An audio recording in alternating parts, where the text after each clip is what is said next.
la!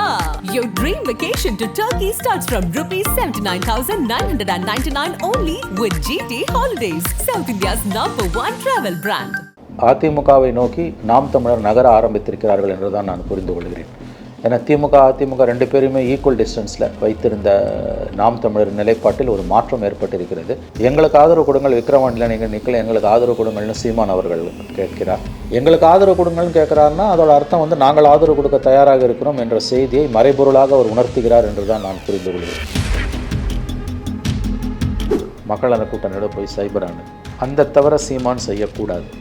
26 தேர்தலில் தனியாக மட்டும் திமுக சீமான் நின்னார்னா அவருடைய வாக்கு வங்கி 8-10% ஆகும், அதிகபட்சம் 12 கூட போகலாம். ஆனால் அதோட சாப்டர் முடியுது, தேக்க நிலை அடைஞ்சு அதோட முடிஞ்சிடும். தேக்க நிலை இப்போயே தேக்க நிலை, அந்த தேக்க நிலை உறுதிப்படுத்தப்படும். அதுக்கு அடுத்து 29 எலெக்ஷன்லாம் அவரால் ஃபேஸ் பண்ணவே முடியாது. இங்கே திமுக வெற்றி யாராலையும் தடுக்க முடியாது. ஏன்னா வந்து 10 மந்திரியை உட்கார வச்சு பல கோடிகளை செலவு பண்ணி ஜெயிக்க போகிறாங்க. எப்படி 2003 இது யார் ஆளும் கட்சி அவங்க பணத்தை இறச்சி ஜெயிக்கிறாங்களோ அந்த மாதிரி தான் திமுகவும் ஜெயிக்க போகுது. கள்ளச்சாராய மரணங்கள்லாம் எதிரொலிக்காதா? ஏன்னா பக்கத்து மாவட்டம் தான் சத்தியமாக எதிரொலிக்காது. கள்ளக்குறிச்சியில் பை எலெக்ஷன் வந்தாலே எதிரொலிக்காது. எழுதி வச்சுக்கோங்க. 70 கோடிக்கு மேலே நீங்கள் செலவு பண்ணல. இது இவங்க மட்டும் இல்லைங்க, அவங்க ஆட்சியில் இருக்கும்போது அவங்க எப்படி பண்ணாங்க, அந்த அம்மா எப்படி பண்ணாங்க, லட்டுக்குள்ளே மூக்குத்தி வச்சு கொடுத்தாங்கல்ல, அவங்க தானே ஆரம்பிச்சது. இந்த புண்ணியவதி ஆரம்பித்தாங்க. இடைத்தேர்தல்களில் வழக்கமாக எதிர்கட்சி தான் ஜெயிக்கணும், அதுதான் ஜனநாயகம். இங்கே தலைகீழ் வெற்றி விகிதம் கம்மியாகும் இல்லையா? ஒரு இடைத்தேர்தல் 70 கோடி 80 கோடி செலவு பண்ணுறாங்கன்னா அவங்க ஜனநாயகம் வந்து சாவு மணி அடிக்கப்படுகிறது உங்கள் ஜனநாயகத்துக்கு.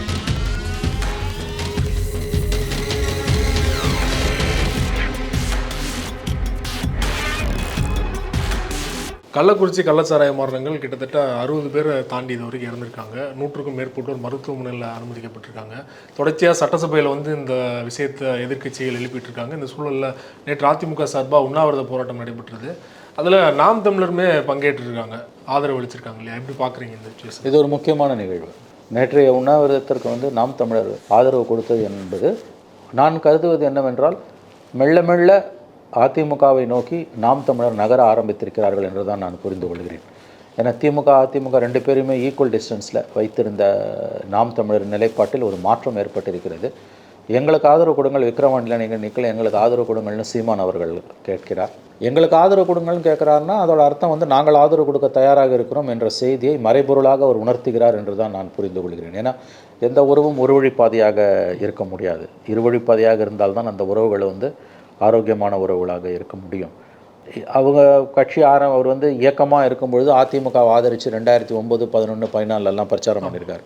குறிப்பாக இலங்கை இன பிரச்சனையில் வந்து அன்றைய திராவிட முன்னேற்ற கழக காங்கிரஸ் அவர்கள் செய்த காரியங்கள், செய்ய தவறிய காரியங்கள், அங்கே நடைபெற்ற அந்த இனப்படுகொலை 1.5 லட்சம் தமிழர்கள் கொல்லப்பட்டதற்கு அன்றைய திமுகவும் காங்கிரஸும் அவருடைய ஆட்சியும் கலைஞர் அரசும் மன்மோகன் சிங் அரசும் தான் காரணம் என்றெல்லாம் வெளிப்படையாக பேசி அதிமுகவுக்கு ஆதரவு திரட்டியவர் தான் நம்முடைய சீமான் அவர்கள். இலை மலர்ந்தால் ஈழம் மலர்னு சொன்னார், அப்படியெல்லாம் பேசினவர்.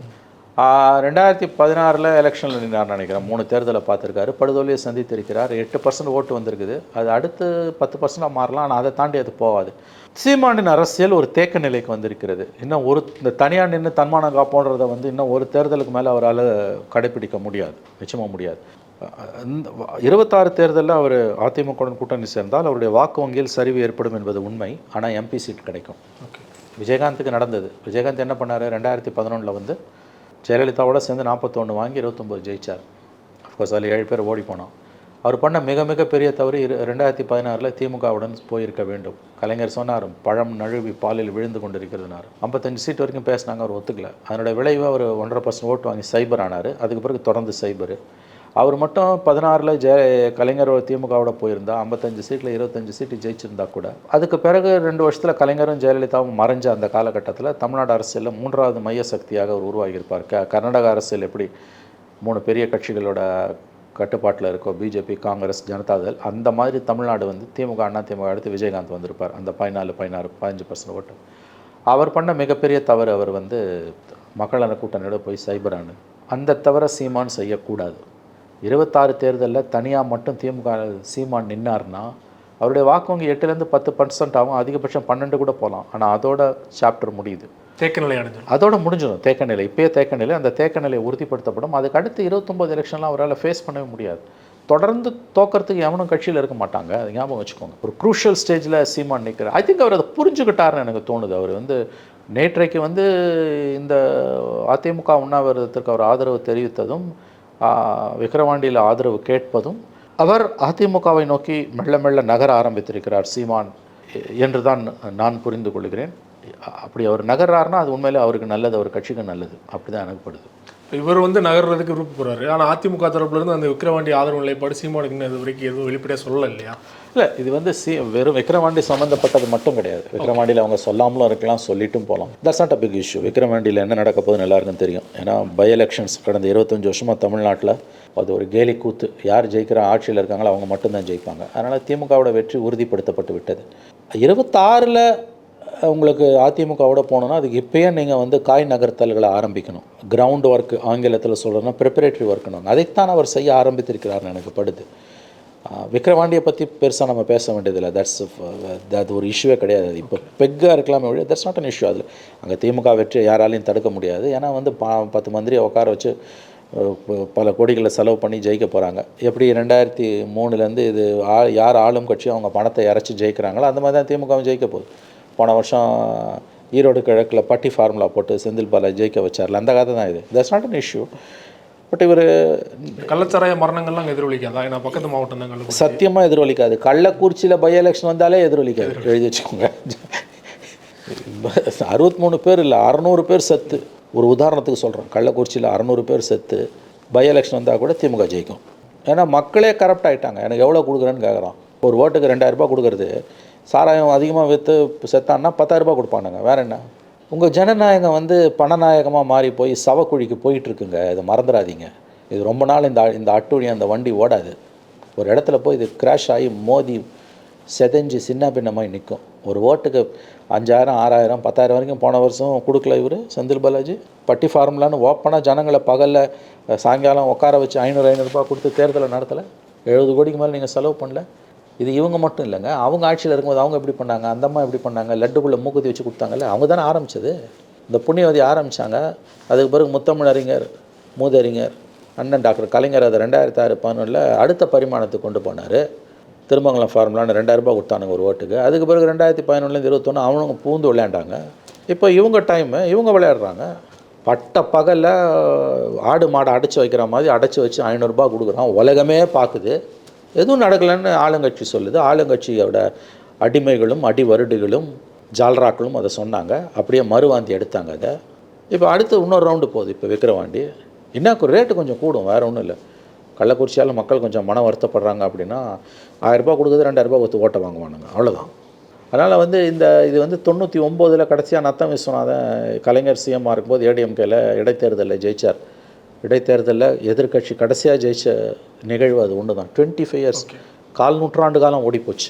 இடைத்தேர்தல்களில் வழக்கமாக எதிர்கட்சி தான் ஜெயிக்கணும். அதுதான் ஜனநாயகம். இங்கே தலைகீழ 2006-11 எல்லா இடைத்தேர்தலும் 11 இடைத்தேர்தலையும் அதிமுக தோற்றுது.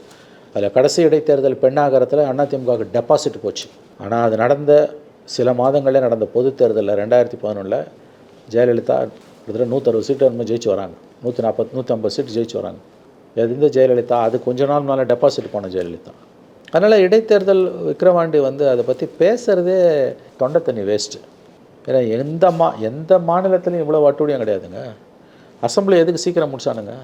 ஏங்க ஒரு 2 மானிய கோரிக்கை தாங்க ஒரு நாளைக்கு நடக்கும். அதிகபட்சம் 1 மானிய கோரிக்கை, அதிகபட்சம் 2.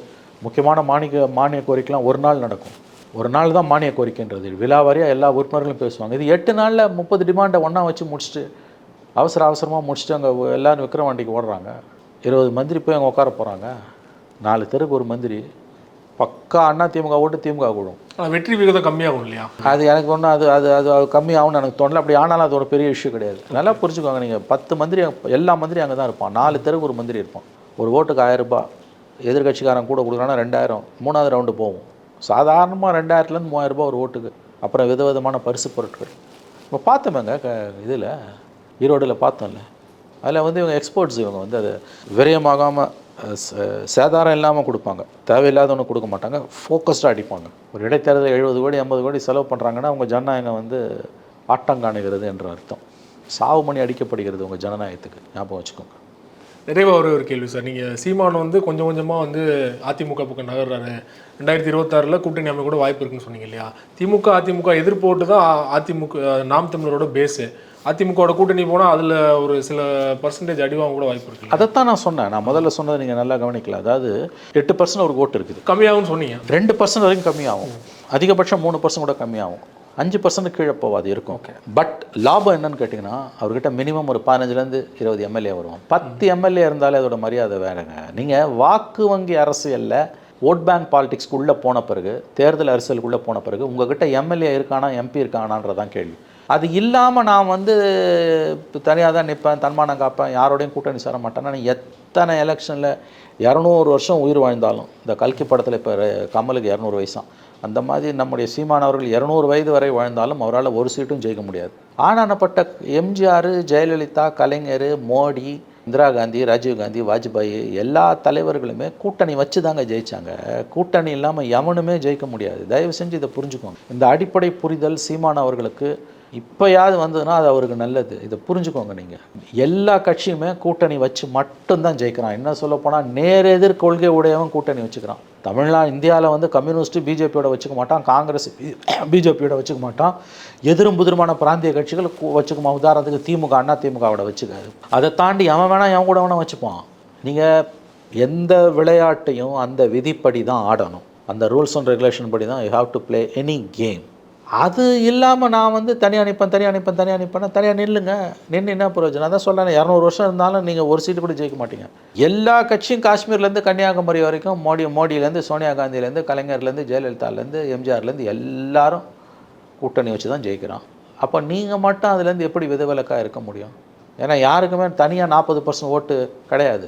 எதிராக இருக்கிறது 3ஆக உடையுதுன்றது, 60 வந்து 3ஆக உடையுதுன்றது. ஆகவே இந்த புரிதல் அவருக்கு இப்போயாவது வரணும். வரலன்னா அவர் கட்சி நடத்த முடியாது. பட் அதில் இருக்க ஒரு பாயிண்ட்டை நான் ஒத்துக்கிறேன். அதனால தான் நான் அதை சொன்னேன். 8% 2% குறையலாம். பட் உங்ககிட்ட எம்எல்ஏ வரும். ஒன்ஸ் எம்எல்ஏ இருந்தால் அந்த டைனமிக்ஸ் வேறு, அதை புரிஞ்சுக்கோங்க. அதான் வந்த வாய்ப்பை விட்டவர். ஏன்னா is not a political animal. அவருக்கு அரசியல் பற்றின புரிதலும் இருக்க வேண்டிய அளவுக்கு இல்லை. அடிப்படையில் அவர் ஒரு சினிமாக்காரர், விஜயகாந்த் சொல்கிறார். அதனால தான் அவர் தோற்று போனார். 11ல் ஜெயலலிதா கூட போனவர் 16ல் கலைஞரோட போயிருக்கணும். இது வந்து காலத்தின் கட்டாயம். இதுதான் 11ல் ஜெயலலிதா அவர்கள் கூட போய் தான் எதிர்க்கட்சி தலைவர் ஆனார் இல்லையா? ஆமாம். ஒருவேளை வந்து அவர் மாதிரி அதிக எம்எல்ஏக்கள் பெற்று நாளைக்கு வந்து அந்த எம்எல்ஏக்கள்லாம் அதிமுகவை இழுக்க வாய்ப்பு இருக்கு இல்லையா? அப்படி கூட ஒரு பயம் இருக்கு. அந்த பயத்தில் தான் அவர் திமுகவோட போகாமல் இருந்தார். ஆனால் அது புரிதல் சீமானுக்கு சொல்கிறேன் இல்லை, அதுக்கு தான் வரேன். திமுகவோட ஏன் வந்து விஜயகாந்த் போகாமல் விட்டார்னா, எப்படி இருந்தாலும் என் கட்சியை உடைக்க போகிறாங்க, அந்த அம்மா வருஷம் ஒரு உடைக்கட்டும். உங்கள்கிட்ட எம்எல்ஏ இருக்கான்ல, விஜயகாந்த் கிட்ட 29 எம்எல்ஏல அந்த அம்மா 7 எம்எல்ஏவோ உருவினாங்க. 22 எம்எல்ஏ உங்கள தானே இருந்தான். அதே மாதிரி கலைஞர்கிட்ட நீ 55 எம்எல்ஏ வாங்கிட்டு போகிற சீட்டு 30 பேர் ஜெயிக்கிறான். 7 பேர் 8 பேர் ஒன்றாலும் உங்கள்கிட்ட 20 பேர் இருக்கான்ல. அந்த தப்பை அவர் செய்யாமல் இருந்தால், அவர் கையில் ஒரு 25 எம்எல்ஏ இருந்திருந்தா எலெக்ஷன் முடிஞ்சு 2 வருஷத்தில் 2 பேர் செத்துடுறாங்க. இன்றைக்கி அவர் ஒரு தவிர்க்க முடியாத ஃபோர்ஸாக இருப்பார். இதேதான் நான் சொல்லேன், வரலாறுலேருந்து பாடம் கற்றுக்க இவங்க மறுக்கிறாங்க. இந்த பிரச்சனை மூப்பனாருக்கு வந்தது 96ல். எந்த ஜெயலலிதாவை எதிர்த்து காங்கிரஸ்லேருந்து வெளியில் வந்தாரோ, அவரை வாழ வச்ச காங்கிரஸ்லேருந்து, அந்த ஜெயலலிதாவோட அதுக்கு அடுத்த அசம்பிளி எலெக்ஷனில் போய் சேர்ந்தார். அதனால தான் அவரால் கட்சியை காப்பாற்ற முடிஞ்சது. 36 எம்எல்ஏ. அஃப்கோர்ஸ் அவர் இறந்து போனார். ஒரு மகன் கண்ணியமாக காங்கிரஸில் சேர்ந்து 2 தடவை மத்திய மந்திரி ஆனதுக்கு காரணம் தமாகாவுக்கு இருந்த செல்வாக்கு. அது அடிப்படையில் வாசன் வந்து ஒரு அரசியல்வாதியாக இருந்தார். இவங்க அப்படி இல்லை. இவர் விஜயகாந்த் வந்து ஒரு நடிகராக இருந்ததால் அவருடைய புரிதல் வந்து தெளிவற்று இருந்தது. சீமான் அவர்கள் வந்து அவரும் சினிமாலேருந்து வந்தவர் தான். சீமான் அவர்கள் வந்து இந்த எலெக்ஷனில் ஒரு ஏடிஎம்கேவோட போகலன்னா இந்த தேர்தலுடன் அவருடைய அரசியல் அத்தியாயம் முற்று பெற்றுவிடும். ரொம்ப நன்றி சார். உங்கள் நேரத்தை ஒதுக்கி பல்வேறு தகவல் எங்களோட பகிர்ந்து கொண்டீங்க. நன்றி sir. Hola! Your dream vacation to Sri Lanka starts from ₹24,999 only with GT Holidays, South India's #1 travel brand.